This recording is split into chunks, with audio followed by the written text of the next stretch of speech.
Okay, good. So let me just open.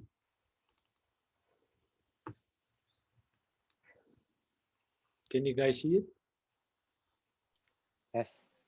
Are you seeing the series of slides on the side or Yes, Yes. sir. okay? So I need to make it full screen. No?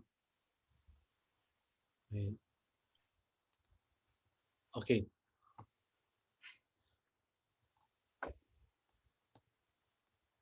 Okay. Like I said earlier, uh, the first step that we need to produce is an inventory of the site. So I'm going to show you slides of. Wait lang, let's just. Are you allowed to add members? Paano members, sir? Okay. See, Kristen got stuck outside. Okay, so site inventory and analysis. So it's very important to get to know the site first extensively. Um, when doing presentations of site studies or site research, uh, it's actually better if it's animated, so that you don't have to present a lot of sheets. But in a if you're going to have it printed, then definitely it has to be on a sheet. And it's always good to have segregated information, but still working on the same map as a background, so that the moment you superimpose each images, you are looking at the same context or the same place. All right. So this is an example of a work by my former student. Um, and I want you guys to use it as peg. A lot of my students here, and I saw some of the works of the new students in my studio, can actually um, have the same quality, can actually achieve the same quality as these examples. So, are you familiar with this site? Okay, when you look at Google Earth, um, this is Intramuros. Can you see the mouse pointer? No. Wait lang. Sige, let me just annotate. Okay, this is Intramuros. Okay, this is Manila Bay, and this is Luneta. Okay, just for you to have a context of what we're talking about. Okay, this is the Pasig River, and this is the Baseco compound. So our project is to redevelop the South Harbor. Okay, the South Harbor is located beside the Manila Hotel, and it was a speculative project wherein we assume that the activities here will be transferred elsewhere. So if it's going to be a township development that will complement the what do you call it, the Intramuros here. Wait, Intramuros here, and then you have Luneta here, and then you have the Baseco compound. Have you guys heard of the Torre de Manila issue before? How Not it really. sort of ruined the vista of Rizal Park, of the Rizal Monument. Okay, there were some arguments regarding um, the development. People are saying that places like New York has a central park, and then you have buildings around it. And when you say Central Park, you have all its inhabitants around it using the park as a usable crossing when they get from one place to another. So the park is really a center of the entire city. The problem with the Luneta is that you don't have enough density to speak of when you're looking at Intramuros, because it's low density. It's a historical place. It's mostly educational institution, and and uh, and when you look at the other side, which is Malate, let me just, okay. And when you look at the other side, sorry, my mouse pointer is not appearing yet. Let me just,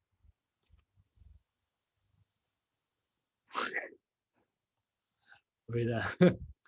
I-clear mo sir yung mga dinrawing mo. Baka bumilis. Then I can't see the mouse pointer at all, like, so I don't know where to point. Or maybe exit mo na lang tapos cut. Yeah, the PowerPoint. Yeah, I think it's, well, let me just feel where the pointer is. Or sir, there's a drawing din sa PowerPoint in itself. If you hover sa baba, left corner, down left. Okay, wait.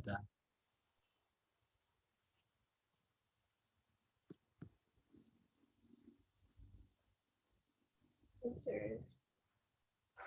Let me just do that again. I'm sorry. Yeah, is it sharing? Sige, I'll do the PowerPoint annotation for my third try. But for now, let's just try this. So were you following about the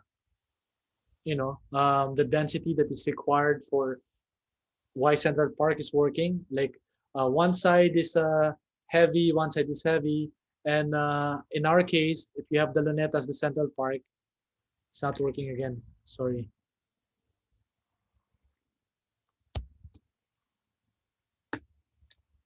I'll try the one that the Tracy is suggesting.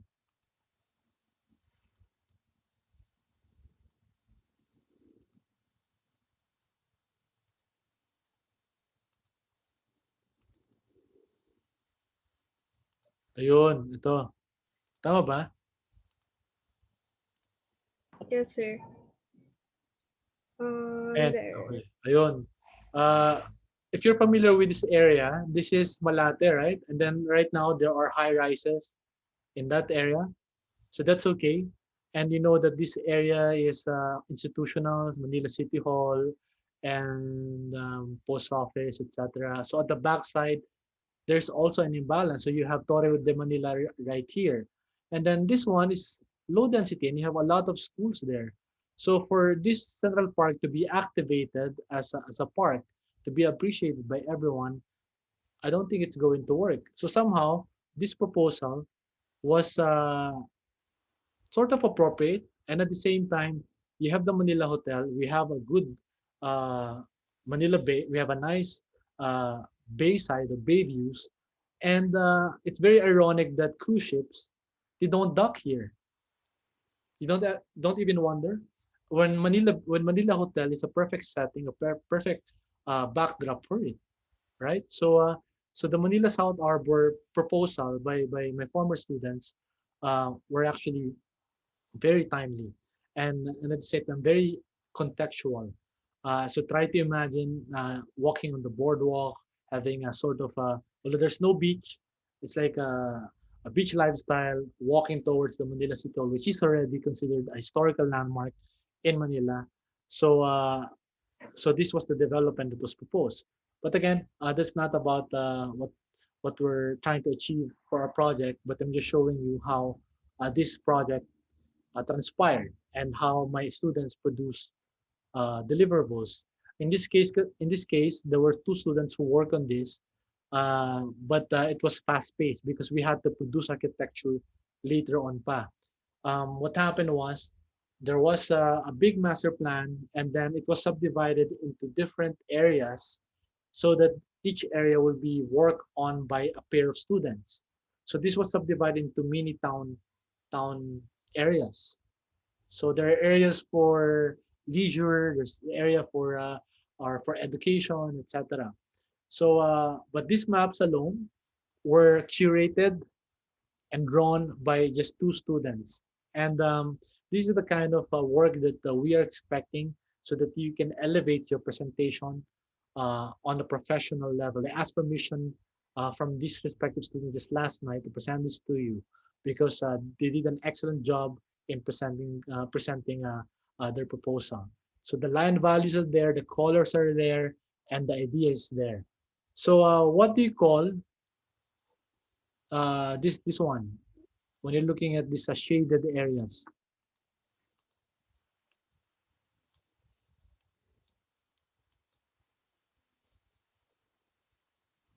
Sir, building footprint. Yes, building footprint, very good. So when you look at the map, what do you call them now? If it's going to be, if you're going to leave out the details and you're just going to leave the building footprint, what's left with you? What do you call that? It's called the FGM, stands for figure ground map, meaning you're dealing with the solid and the voids, the positive and negative spaces. So right now, this is not an FGM yet, although partially it is, because it indicates the current layout of the city. All right, so it just has the road network and the building footprint. Okay, so it's an introduction to the project.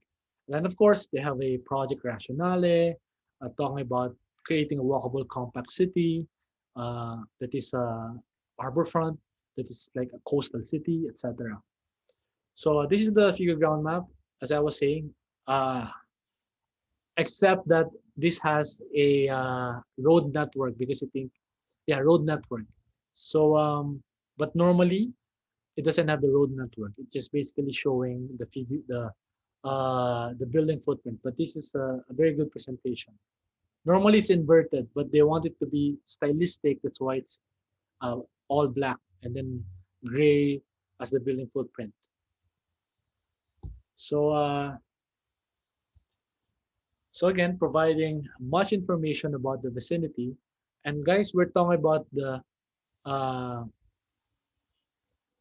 yeah, the basically the macro of the project location. So the bullet points that are located to indicate the name of the area, and then you have an information on the right. Again, solar, sun, and wind path. Very simple, very direct to the point, and it just provides the right information. Um, and then high density residential. So try to imagine, guys, if it's going to be a tracing paper, I know you can combine information in one paper, but I think it's better to segregate them so that you're still looking at the same map, but you have different information. So it's better that um, it is traceable so that you can relate the information all together. So you have the high density residential. This is an informal settlement area, the one on the left. And then this high intensity commercial. You have the high rises of Malate, and then the medium intensity commercial. And then you have the general institutional. I'm sure you're familiar with the post office. The I think they included cultural because they included the Metropolitan Theater, the City Hall, the National Museum, etc. And then this is the school cluster. I don't know how accurate this is, but I guess that's how much schools we have in Intramuros. So we have the public open spaces because around the Intramuros it used to be a moat, but because of health issues, because it harbored mosquito eggs, they decided to transform it into a golf course. So I guess it becomes an open space. We cannot say it's public because it's a golf course. It's not too public. It's just for the privileged few who can play golf. You get it? But in terms of open space, I think it's still good because it's not built up. But if you're going to relate it, if you're going to compete for the square footage, it occupies, it provides a lot of breathing space for Manila. Look at the size. Look at the size of this thing. The size of this thing, and compared to Luneta, it's almost the same size. And then we have major ingress and egress. What do you mean by ingress and egress? Anyone?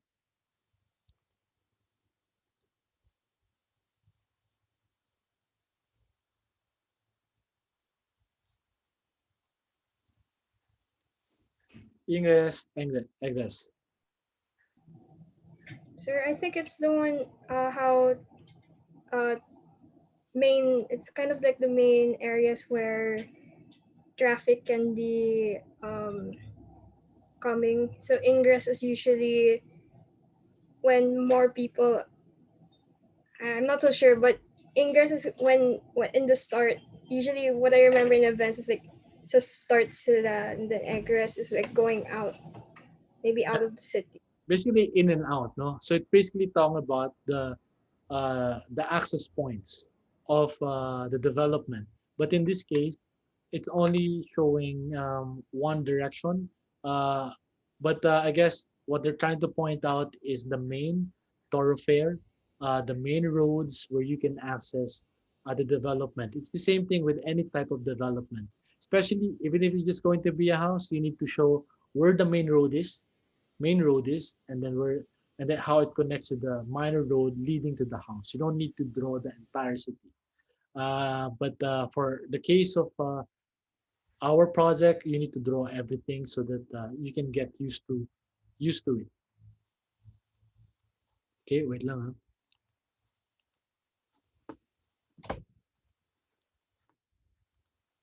So ayan, so 20,000 to 30,000, they're talking about traffic volume. So heavy traffic because since this is a pier, a lot of deliveries are happening here. A lot of trucks pass by this road. That's why you have that, very thick. It's like an artery with the thickened blood compared to this area.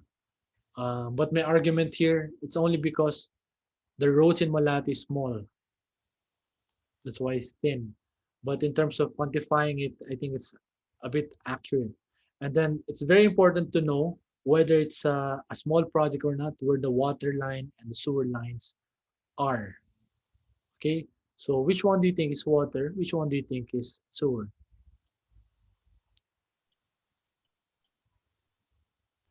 Blue water. Blue water. Blue water, okay. Given naman yun yung blue. So I guess the other one is sewer. So hospitals, fire stations, the police station, they just use the same bullet point, no? Very simple, direct to the point, no frills.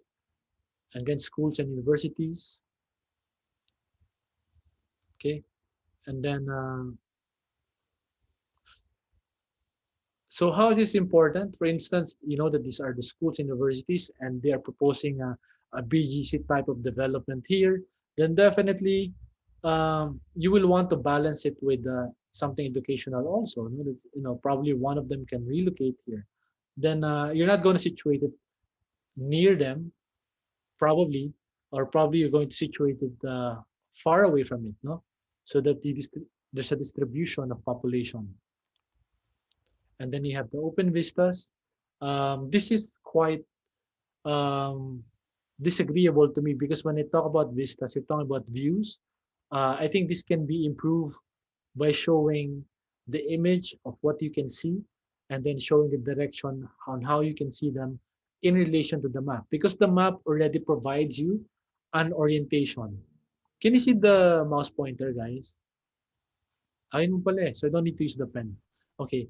So it's better to use the triangle, and then the point is the like where you're standing, and then the the two legs of the triangle sort of where the views open up. So I think that would have been better placed on the map than circles. Oh wait, I think I understand what they're trying to do. I think the reason why they didn't use the triangles is because what they're saying is that when you're standing, around you are nice views. You get it? So I think that's what they're trying to do. Luneta kasi, when you are viewing it 360 degrees, it's still nice somehow. And then we have the economic activity map, and then you can see how inactive this is. But I beg to argue because this is a shipping area. So there's a lot of economic activity happening here. And then and and then I'm not sure why the golf course is highlighted and the park is highlighted. This is a little um, questionable to me. So I guess guys, I'm showing you a really good set of work in terms of mapping, in terms of deliverable, but it's not perfect. Okay, I just want to clarify that. So I'm criticizing it in front of you so that you can avoid the same mistakes.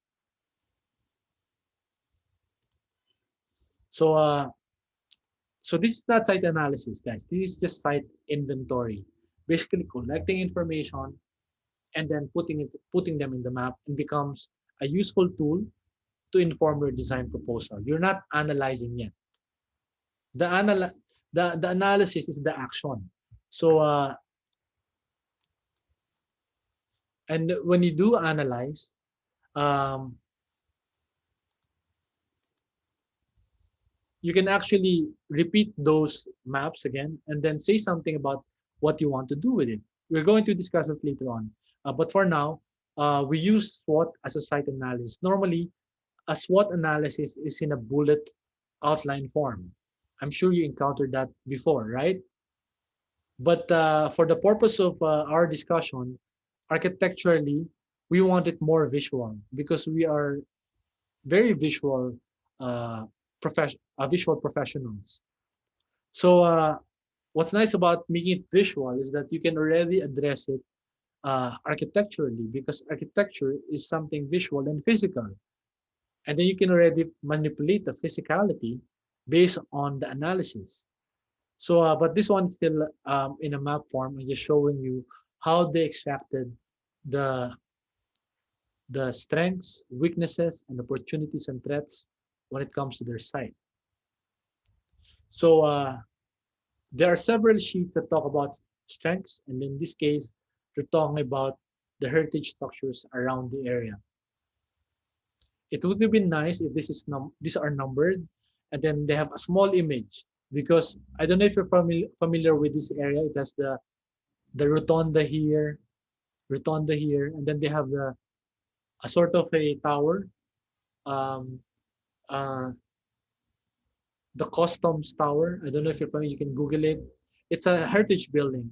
So it's something that you can respond to, and the reason why they're putting it there because they want to say to the developer probably that these are heritage structures that you might want to consider to save and integrate in the development.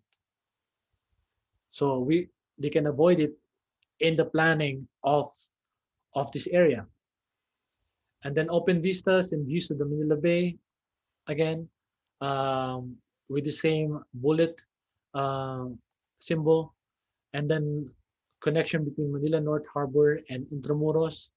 They find it like a strength because you have a historical landmark, which is a tourist destination. It's adjacent to the Fort Santiago, and then the Luneta Park. And then weaknesses, substandard and paved roads, which are very true, and informal settlements in Baseco and in between industrial areas. These are the context of this place. So if you are a buyer, if you are looking for a condo, and then and then uh, and then in the brochure it says um, Manila Harbor, and that is synonymous, probably synonymous to Baseco compound. Will you be enticed to invest? But maybe not now. Maybe when it is properly developed and you're seeing a lot of things happening already. And then we have one major road access. This again extracting the what do you call it? The ingress and egress points, and then they find it as a weakness. We can say the same thing about Fort Bonifacio. You only have McKinley, and then we have Kalayaan, Flyover, and C5 as the ingress points when you have a big city to work with. So it's the same case with this, but that's also the reason why a lot of these students propose waterfront mobility, like water mobility, activating Pasig River and then all of this waterfront as an access to the city. But of course, Manileños culturally love their cars. So weaknesses, areas program results to weak mobility. Okay, a lack of internal facilities, then opportunities. Actually, I don't know what they mean by lack of internal facilities. Maybe I don't remember. Uh, but you can see, guys, when it comes to analysis, it's not limited to the basics, which I showed you already. You can expand it. All right. The more information you provide, the more enriching the analysis is, the more special or customized your study is going to be. And hopefully, the more special the architecture that you're going to produce. And then opportunities. Basically, waterfront developments anywhere in the world is actually an opportunity. It raises land value. A lot of people want to live beside the water. I don't know if you watch HGTV, House Hunting International, etc. Um, those that are located beside the water are the expensive properties. So it's an opportunity, definitely. And then you have tourist belt, like I said earlier, and then you have facilities and proximity to school. And then, like I said, I don't know if you played SimCity before. That's why when you map, you can see weak areas that doesn't have coverage for uh, that doesn't have police coverage. So you need, if this is police coverage, you might need to put one here, no? So because there's more crime here. So that's how the logic of SimCity was or is still is. And then okay, so they're talking about the architectural features of the place and the opportunities for lifestyle, which is a walking lifestyle, etc. That's already given, providing a development this size. It is going to be a city like BGC. Then there's more economic activity. Um, Threat, basically, they're talking about the crowd, um, the amassing of crowd during the Nazareno parade. Uh, but it's occasional. I don't think it should be a big deal. Rerouting road closure due to public events. Um, I think that can be managed, but it's still a threat, according to them. And then, of course, air, noise, passive river pollution, it's still given. It will take decades or a generation probably uh, to make it more clean and acceptable for us. And solid waste management. Okay, and then high seismic risk zone. According to NAMRIA, probably or probably another. I forgot um, the organization that you need to the LGU that you need to get this information from. Philvox, yeah, Philvox. Okay, so basically that's site inventory and site analysis, which you are going to do this week to be submitted next week. Okay, let me clarify first the scope so that you won't get startled and intimidated by the scope, because this is a city. In terms of scope, it is a little uh, big scale. It's a big scale. So this one is their initial strategies. I'm just going to cover this now, or probably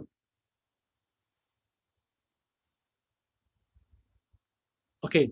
I will skip this because I think this is more appropriate for another topic, which I already mapped later on. So this is just basically an example um, of how they approach the project in terms of planning.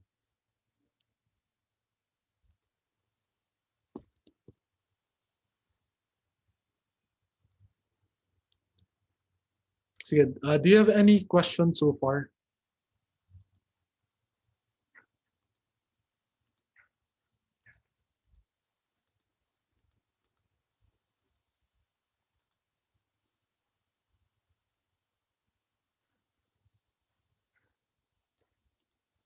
Okay.